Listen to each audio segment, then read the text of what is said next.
Are you looking to learn how to make a felted pom bouquet? If so, then you're on the right video, because today I'm going to share with you everything you need to know to make these and more.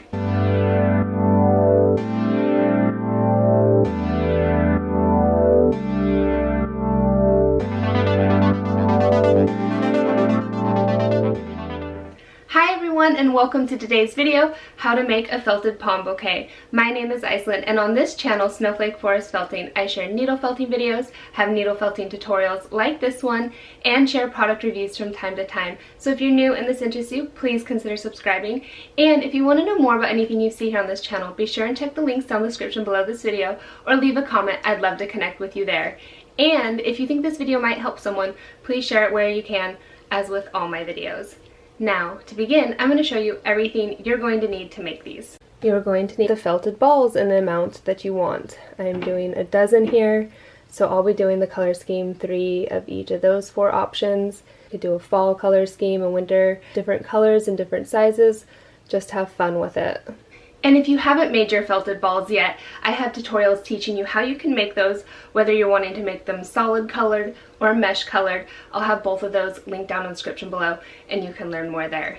You're going to need a glue. Just a multi-surface glue or even a hot glue gun would work best for this. A pair of wire cutters, your fabric wire or wire floral stems that you plan to use in the length you want them. Make sure you get a gauge that they will be firm and not floppy. A fabric tape measure, so if you need to cut them to make them the desired length that you want, or if you even just want to vary the length of your wires in your flower bouquet, you can.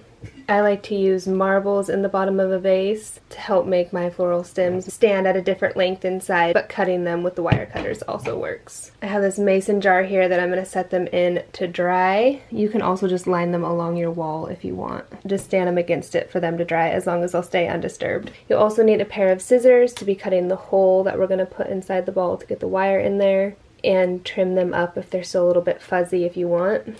Some needles and your foam pad if you need to do any touch-ups to your felted balls as well, but those might not be necessary if they're firm and done really well. And remember, I'll have all of this linked for you down in the description below. Now, let's get to creating our felted pom bouquet. So these floral stems, I am not going to be trimming them or changing their length. I am happy with the length, and if you're wondering, they're 16 inches in length. Take your scissors here, find the location that you want on your felted ball to insert the stem, and you're going to cut away up until you get all the way into the center, and you'll feel it. It'll kind of give way. Take your glue, get it all over the end. Doesn't require a lot.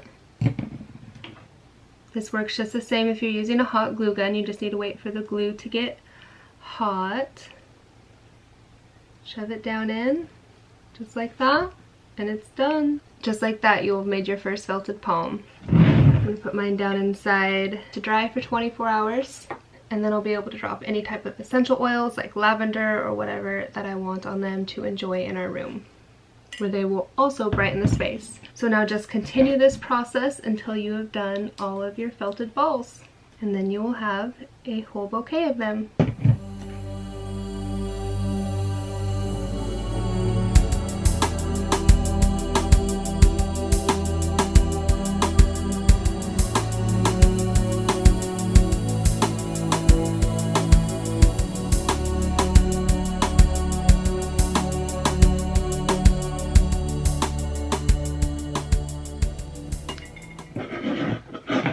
And now you just need to set them someplace to dry for 24 hours.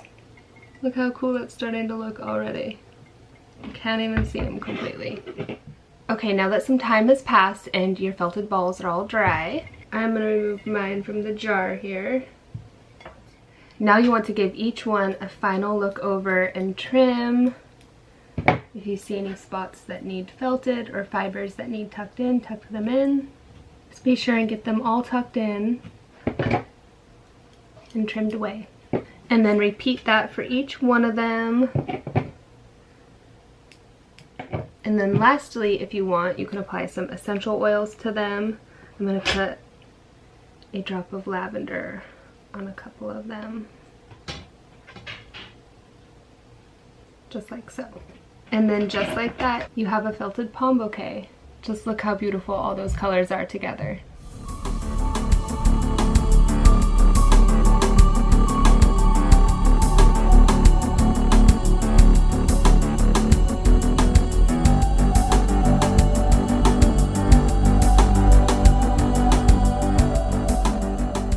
Alright, that's it. That's everything you need to know to make a felted pom bouquet. I hope you learned something new. If you did, please be sure and give this video a thumbs up. If you haven't subscribed yet, please consider subscribing. And if there's something you'd like to see me create next, drop it down in the comments below.